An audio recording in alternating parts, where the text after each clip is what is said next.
सपनों का कारखाना आईआईटी बॉम्बे। आईआईटी बॉम्बे, ये नाम हर इंडियन स्कूल में गूंजता था। यही गोल्डन टिकट था, सबसे बड़ा सपना। हर साल लाखों स्टूडेंट्स इसमें भिड़ते थे, बस कुछ चुनिंदा ही अंदर जाते थे। ये थे सबसे तेज दिमाग वाले, इंडिया के फ्यूचर इंजीनियर्स, एंटरप्रेन्योर्स और लीडर्स। प्रेशर बहुत ज्यादा था, कंपटीशन बहुत टफ था, लेकिन रिवॉर्ड इसके लायक माने जाते थे। माहौल इलेक्ट्रिक था, स्टूडेंट्स लगातार अपनी लिमिट्स पुश कर रहे थे।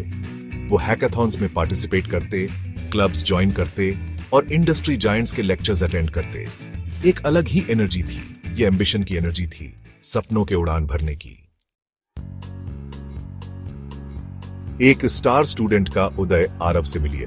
आरव एक ऐसा नाम है जो अब हर किसी की जुबान पर है। उसकी कहानी प्रेरणा से भरी हुई है और यह दिखाती है कि कैसे मेहनत और समर्पण से कोई भी अपने सपनों को साकार कर सकता है। आरव भी एक ऐसा ही स्टूडेंट था, एक साधारण परिवार से आने वाला। उसने अपनी मेहनत और लगन से असाधारण सफलता हासिल की। वो एक छोटे से शहर से आया था, जहां संसाधन सीमित थे, लेकिन आरव के सपने असीमित थे। उसकी आंखों में बड़े बड़े सपने थे। वो हमेशा से कुछ बड़ा करना चाहता था, कुछ ऐसा जो उसके परिवार और शहर का नाम रोशन कर सके। उसने जीई एस कर लिया था। यह उसकी मेहनत और दृढ़ संकल्प का परिणाम था। उसने आईआईटी बॉम्बे में एक कवेटेड सीट सिक्योर कर ली थी। यह उसके जीवन का एक महत्वपूर्ण मोड़ था। वो अपने परिवार का प्राइड था। उसके माता पिता उसकी उपलब्धियों पर गर्व महसूस करते थे। उसके टीचर्स को उससे बहुत उम्मीदें थी। वे जानते थे कि आरव में कुछ खास है। उन्हें यकीन था कि वो आगे जाकर बहुत बड़ा काम करेगा। उसकी मेहनत और लगन ने सबको प्रभावित किया था। आरव आईआईटी के चैलेंजिंग एनवायरनमेंट में फ्लरिश हुआ। उसने हर चुनौती को अवसर में बदला। उसने अपनी पढ़ाई में एक्सेल किया। उसकी मेहनत और डेडिकेशन ने उसे सबसे अलग बना दिया। वो रोबोटिक्स क्लब ज्वाइन किया। यहां उसने अपनी तकनीकी क्षमताओं को और निखारा। उसने अपना खुद का कोडिंग क्लब भी शुरू किया। यह उसके लीडरशिप स्किल्स का प्रमाण था। वो अपने पीयर्स में पॉपुलर था। उसकी मदद करने की आदत ने उसे सबका प्रिय बना दिया। उसके प्रोफेसर्स उसका रिस्पेक्ट करते थे। वे उसकी मेहनत और समर्पण की सराहना करते थे। लाइफ परफेक्ट लग रही थी। सब कुछ उसकी योजना के अनुसार चल रहा था। ऊपर से आरव के पास सब कुछ था। उसकी उपलब्धियों की सूची लंबी थी, लेकिन अंदर ही अंदर कुछ कमी थी। वो हमेशा कुछ और पाने की तलाश में था, कुछ ऐसा जो उसे पूरी तरह से संतुष्ट कर सके। दरारें दिखने लगती हैं, सवाल उठने लगते हैं। आरव के मन में कई सवाल उठ रहे थे, जिनका जवाब उसे कहीं नहीं मिल रहा था। लगातार प्रेशर उसे परेशान करने लगा। कंपटीशन बहुत ज्यादा लगने लगा। हर दिन एक नई चुनौती थी और हर चुनौती के साथ उसकी उलझनें बढ़ती जा रही थीं। आरव ये सबका पर्पस क्वेश्चन करने लगा। उसे समझ नहीं आ रहा था कि वो जो कर रहा है उसका असली मकसद क्या है। वो किस चीज के पीछे भाग रहा था। क्या ये दौड़ वाकई में उसके लिए थी, या वो बस दूसरों की देखा देखी कर रहा था? क्या ये सिर्फ सोसाइटी के हिसाब से सक्सेस थी? संतुष्टि कहां थी? उसे लगने लगा कि जो कुछ भी वो कर रहा है वो सिर्फ बाहरी दिखावे के लिए है। उसने अपने दोस्तों को रैट रेस में फंसते देखा। वे सभी एक ही दिशा में भाग रहे थे, बिना यह सोचे कि वे कहां जा रहे हैं। वो हाई पेइंग जॉब्स और फैंसी डेजिग्नेशंस के पीछे भाग रहे थे, लेकिन क्या वे वाकई में खुश थे? आरव को इस पर संदेह होने लगा। आरव को डिसइल्यूजनमेंट होने लगा। उसे लगने लगा कि उसकी जिंदगी में कुछ कमी है, कुछ ऐसा जो उसे अंदर से संतुष्टि दे सके। वो अपनी यूजुअल एक्टिविटीज से दूर होने लगा। उसे लोगों से मिलना जुलना अच्छा नहीं लगता था और वो अकेले रहना पसंद करने लगा। वो घंटों लाइब्रेरी में बैठकर फिलॉसफी और स्पिरिचुअलिटी की किताबें पढ़ता। उसे इन किताबों में अपने सवालों के जवाब मिलने की उम्मीद थी। उसे एंशिएंट इंडियन सेजेस की टीचिंग्स अट्रैक्ट करती थी। उनकी बातें उसे एक नई दिशा दिखाती थी। उनकी बातें उसे समझ आती थी। उसे लगता था कि वे उसकी उलझनों का समाधान कर सकती हैं। वो जिंदगी का एक अलग नजरिया देती थी, एक ऐसा नजरिया जो मटेरियल सक्सेस से ड्रिवन नहीं था, बल्कि आत्मिक संतुष्टि पर आधारित था। एक ऐसा नजरिया जो मटेरियल सक्सेस से ड्रिवन नहीं था। आरव को अब अपनी जिंदगी का असली मकसद समझ में आने लगा था। जवाबों की तलाश, खुद को खोजने का सफर। आरव एक युवा इंजीनियरिंग छात्र हमेशा से अपने जीवन के उद्देश्य को लेकर सवालों में घिरा रहता था। उसे लगता था कि उसकी जिंदगी में कुछ कमी है, एक खालीपन जिसे वह भर नहीं पा रहा था। मीनिंग की तलाश आरव को आईआईटी कैंपस के बाहर ले गई। उसने महसूस किया कि केवल शिक्षा और करियर ही जीवन का सार नहीं हो सकते। उसे कुछ और चाहिए था, कुछ ऐसा जो उसकी आत्मा को संतुष्टि दे सके। वो टेम्पल्स और आश्रम्स जाने लगा। इन पवित्र स्थलों पर उसे एक अलग ही शांति और सुकून का अनुभव होता था। उसे लगता था कि शायद यहीं उसे अपने सवालों के जवाब मिल सकते हैं। वो स्पिरिचुअल लीडर्स के साथ लंबी डिस्कशंस करता। इन चर्चाओं में उसे जीवन के गहरे रहस्यों और हायर ट्रूथ्स के बारे में जानने का मौका मिलता। उसे लगता था कि ये लोग कुछ ऐसा जानते हैं जो आम लोग नहीं जानते।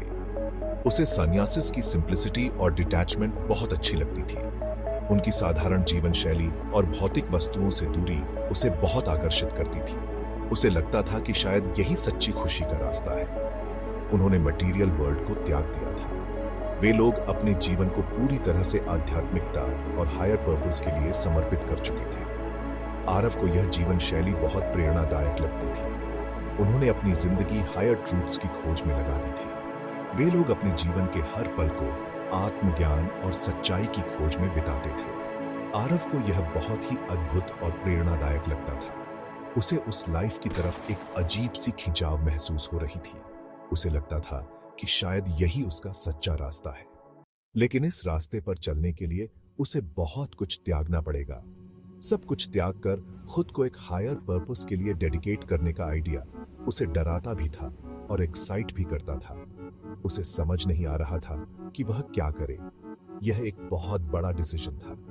वो अपनी एजुकेशन, अपनी फैमिली की एक्सपेक्टेशंस और अपनी न्यू फाउंड कॉलिंग के बीच फंसा हुआ था। उसे समझ नहीं आ रहा था कि वह किस रास्ते पर चले। यह एक बहुत ही कठिन समय था। यह एक ऐसा डिसीजन था जो उसकी लाइफ हमेशा के लिए बदल देगा। उसे एक ऐसा रास्ता चुनना था जो उसकी आत्मा को संतुष्टि दे सके और उसे सच्ची खुशी का अनुभव करा सके। संन्यास अपनाना आरव के लिए एक विश्वास की छलांग थी। यह फैसला आसान नहीं था। आरव को अपने परिवार और दोस्तों के विरोध का सामना करना पड़ा। वे समझ नहीं पा रहे थे कि वह इतने अच्छे भविष्य को क्यों छोड़ देगा। उसके माता पिता ने उससे विनती की और उसके दोस्तों ने उसे समझाने की कोशिश की, लेकिन आरव का मन बन चुका था। वह अपने दिल में जानता था कि यही उसका असली बुलावा है। उसने आईआईटी बॉम्बे छोड़ दिया। उसने अपनी जानी पहचानी दुनिया को पीछे छोड़ दिया। उसने एक नई यात्रा शुरू की। यह आत्मखोज, आध्यात्मिक जागृति की यात्रा थी। वह जानता था कि यह रास्ता आसान नहीं होगा, लेकिन वह इस पर चलने के लिए दृढ़ था। कठिनाइयां और परीक्षाएं, एक सन्यासी का जीवन। एक सन्यासी का जीवन उस आरामदायक जीवन से बहुत अलग था जिसे आरव जानता था। उसने सादगी और तपस्या का जीवन जिया। वह फर्श पर सोता था। वह सादा भोजन खाता था। वह अपना दिन ध्यान, प्रार्थना और सेवा में बिताता था। यह उसके धैर्य की परीक्षा थी। संदेह, अकेलेपन और निराशा के क्षण थे, लेकिन आरव डटा रहा। उसने अपने विश्वास और अपने गुरु की शिक्षाओं में शक्ति पाई। उसने भौतिक संपत्ति से खुद को अलग करना सीखा। उसने दूसरों की सेवा करने में आनंद पाया। धीरे धीरे वह बदल रहा था। शांति की प्राप्ति, महाकुंभ का बुलावा। वर्षों बाद आरव, जिसे अब स्वामी आनंद के नाम से जाना जाता है, ने खुद को महाकुंभ की ओर खींचा हुआ पाया। यह दुनिया का सबसे बड़ा आध्यात्मिक समागम था। लाखों तीर्थयात्री पवित्र नदी में स्नान करने के लिए इकट्ठा होते थे। स्वामी आनंद ने भक्तों की भीड़ के बीच शांति और अपनेपन की गहरी अनुभूति की। उसने अपनी कहानी हर उस व्यक्ति के साथ साझा की जो सुनना चाहता था। उसने आईआईटी से संन्यास तक की अपनी यात्रा के बारे में बताया। उसकी बातें कई लोगों के दिलों को छू गई। वह आईआईटी बाबा के नाम से जाने लगे। उनकी कहानी एक अलग रास्ता खोजने वालों के लिए प्रेरणा थी। ज्ञान बांटना, आईआईटी बाबा की शिक्षाएं। स्वामी आनंद की शिक्षाएं सरल लेकिन गहरी थीं। उन्होंने आंतरिक शांति के महत्व, सच्ची खुशी पाने और उद्देश्यपूर्ण जीवन जीने के बारे में बात की। उन्होंने त्याग का प्रचार नहीं किया, उन्होंने संतुलन की वकालत की। उनका मानना था कि भौतिक सफलता और आध्यात्मिक विकास साथ साथ चल सकते हैं। उनका संदेश जीवन के सभी क्षेत्रों के लोगों के दिलों को छू गया। छात्र, पेशेवर, गृहिणियां, सभी को उनके शब्दों में सांत्वना मिली। वह आशा की किरण बन गए। उन्होंने दिखाया कि सफलता का पीछा करने के अलावा जीवन में और भी बहुत कुछ है। एक परिवर्तन पर विचार, आईशन से सन्यासी तक। पीछे मुड़कर देखें तो स्वामी आनंद ने अपनी यात्रा के लिए कृतज्ञता महसूस की। उन्होंने आईआईटी की प्रयोगशालाओं को गंगा के तटों के लिए छोड़ दिया था।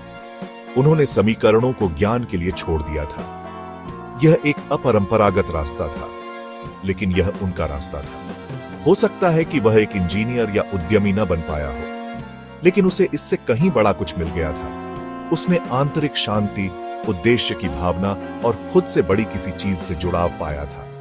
उनकी कहानी इस बात का प्रमाण थी कि सच्ची खुशी हमारे पास क्या है, इसमें नहीं बल्कि हम कौन हैं, इसमें है।